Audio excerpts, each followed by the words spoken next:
Welcome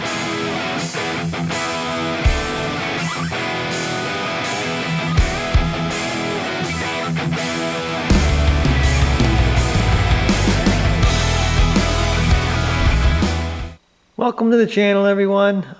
Today I'm going to be showing you, I guess, my brake system overhaul on the 2005 Duramax here. You know, I've been working on the stainless brake lines, and I've got all of them installed. I think I've already showed you this rear one, and I've got all my old lines laying all over the place. I'm getting ready to pick those up right now. Got kind of a mess here.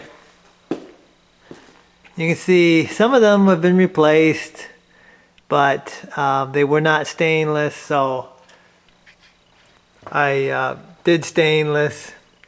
This is the rear line, and you can see how nice this Dorman stuff fits. I mean, it's pretty much where the factory line went. Fits in all the clips, and it goes up over the frame, and it doesn't rub anywhere like the line someone put in. It was rubbing on the frame back there. And then we've got all the lines right here tightened down, and they're not in the exact factory location. But they are out of the way, they don't rub. And if the cab and stuff was off the frame, these lines, I think, would just, you know, they'd fall right into place where the factory stuff went. Problem is, when you've got the cab and the motor and everything on this chassis, there's almost no way to get the lines exactly where they were from the factory. So I do my best, I take my time, and yeah, they're not perfect, but they're in there, they're stainless, and they are gonna last, oh, I'd say the rest of the life of this truck. There's the front line. This is probably the hardest line to replace, because the Dorman gives this line to you in one piece, and it wraps up around the frame here. There's where it ends, but it goes down the frame here and then up and around in one piece all the way to the ABS module. So that's a tough one to do. So some kits actually do that line in two pieces. I actually prefer the one piece because it just eliminates a joint and a possible leak. It does make it a little more difficult, but it's not impossible. I've done two of those in the one piece.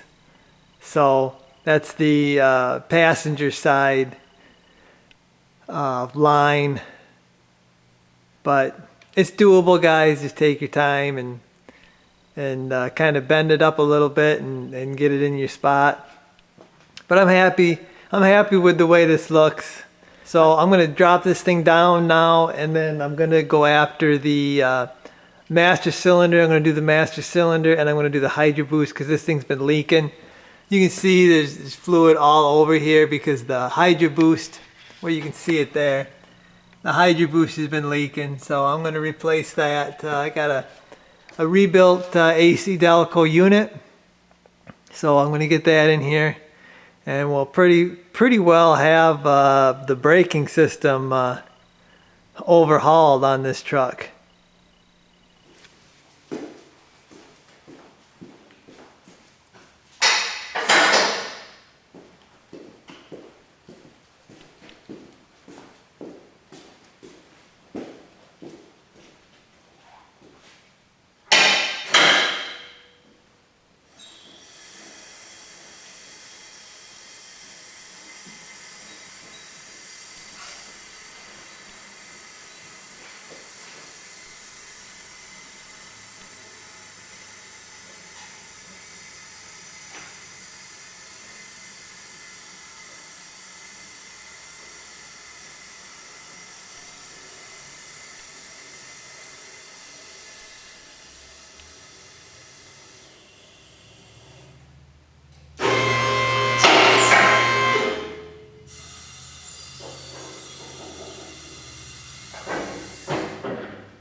So I'm making progress on the truck here. I've got new master cylinder, new hydro boost in there, and I put new lines for the hydro boost on because the other ones, they looked old and cruddy. So I replaced the two. Well, first I was just going to replace the two that are on the hydro boost, but as you guys know, when you're dealing with old trucks, that's not the way it works. I had to take off this line right here. First off, I had to take off the intercooler piping that goes through here, and as I was doing that, I destroyed one of these T-bolt clamps. So I got another one of those. I'm gonna have to order them though. I got one at the parts store. It's kind of cheap looking, but it'll work for now. I think I'll order a nice one later on. So once I destroyed that clamp, getting off my intercooler pipe, I had to I was just going to take this hose off, and I took that hose off, and this hose right here is actually on top of that one. So you can't take that one off without taking this one off. So okay, so started taking this one off, and this goes to the power steering pump right there. It's again, it's a return. It's not a pressure line. Well, there it is, and you can see it rusted. The fitting rusted, and as I took it off, it just spun around and round on itself and destroyed itself. So I had to pick up one of those. So pretty much every power steering hydro boost line is new now, and like I said, that's the way it goes with these old trucks. You start one project and usually you've got a few others that you're going to end up doing. Another thing you can notice here is these wires are exposed because I think the power steering fluid that leaked out of the hydro boost, that leaked all over this, weakened the wire loom. So I took all that stuff off that was breaking off. I gotta put some new on there and tape it up. It goes, clips onto there, and it clips onto there. So I got to do that too. But got all my brake stuff in, all my new calipers in, all my new brake lines in. All the new stainless hard lines are on. Got them run all the way to the master cylinder there. So really all I got to do now is put my intercooler pipe back on, clean up my wiring, and then I'm going to start bleeding the brakes, and I can use my fancy brake bleeder that I got a while back instead of having someone pump the pedal for me this time. So I'm going to get to that, and hopefully this truck will be rolling soon. Okay, so I'm getting down there, guys, pretty well.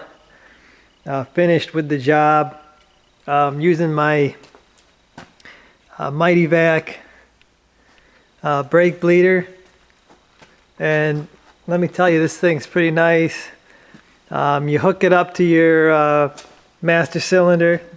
You got an adapter there. You got a hose, and it's hooked to the tank here. You pressurize the tank, and then you go to all your wheels and you bleed the brakes. It's real simple, guys. A lot easier than what I'm used to. Usually got to wait for someone, and even that, someone's got to sit in there and they pump the pedal and pump the pedal and pump the pedal, and this is just so much nicer. This is the first time I've been able to use this thing, and man, I wish I would have had it a long time ago. right now I just did my front one, final front one there. This is actually the second time I've done this. I've already unhooked this, and I filled the power steering up, and I bled the Hydro Boost system. And all you got to do to bleed that system, guys, is you push the brake, and then you cycle your steering wheel, turn it all the way one way, turn it all the way the other way, and it'll self-bleed all the air out.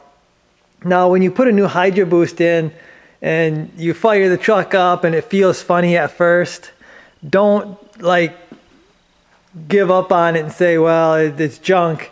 Let the air bleed out of your power steering system first. Then once the air's bled out, if you got a problem, you got a problem. But give it a little time, steer the truck around and give it a little time for it to bleed the air out. Because if the air's not out of your power steering system and you got air in your Hydro Boost isn't going to work right. Same with your brakes. That's why I'm bleeding them. If you've got air inside your braking system, they're not going to work right. So I'm about done here. I'm pretty happy with the results of my bleeding. Another thing that this bleeder does is, usually because I've replaced every line on this truck, especially that rear one, all the way back there's empty. That's usually pretty tough to get all the air out of that. Someone pumping the pedal usually takes a while. This thing, I cracked the bleeder, I heard the air rushing out and everything, and then started getting fluid right away. So I've started the truck on the hoist here. I'd cycled the steering. It's just easier to do it that way. Hydro Boost feels good, brakes feel good. I just wanted to go around one more time because, again, I replaced every single line on this, every brake line, so they were all full of air. So I went around the second time with my bleeder here. I'm pretty confident that they are pretty good. So I'm going to get this unhooked. Probably going to start installing my wheels. I'm going to raise the truck and check for leaks. I didn't have any leaks in the front here. I did have a leak back there. You can see it's on the floor. I had a leak on this T right there, but I think I've got that taken care of. Had a little bit of a leak here. Just loosened it up, tightened it up. That seems to take care of those that leak. Seems like every time I do these brake lines that I get a few lines that just don't want to seal right away. I'm not really sure. I just run my finger on them, and you should be able to tell right away if you got some fluid on your finger or not, and if it's leaking. But without the bed on here, it's a lot easier to see everything too on the rear of the truck. So like I said, I'm going to unhook my thing. I'm going to actually raise it up. I'm going to check my ABS module, make sure nothing's leaking there. I don't see nothing dripping on the ground, so probably not leaking underneath there, but I'm going to check it. So everything looks good down here. These are not leaking whatsoever. So we're going to get this thing back on the ground. I'm going to get the wheels on this, and we're going to get this thing outside. I got to do some cleanup on the other side, and I got power steering fluid all over my frame. So before I put the inner liners in, I'm going to do a cleaning on this thing. So I guess that's going to do it for this one, guys. You can see the truck's out. Everything feels really good running around the parking lot here. So I can't really go down the road. I don't have the bed on there or the tail lights, so I'm gonna have to wait for that. I want to do a few other things before I put the bed on. So I guess, guys, the braking system overhaul video is complete. Pretty much replaced just about everything in the braking system on this truck, so this thing should be able to stop for for a good little while now. So like I said, everything went good. All the parts seem to be working, which makes me happy. So I guess, guys, I'll see you.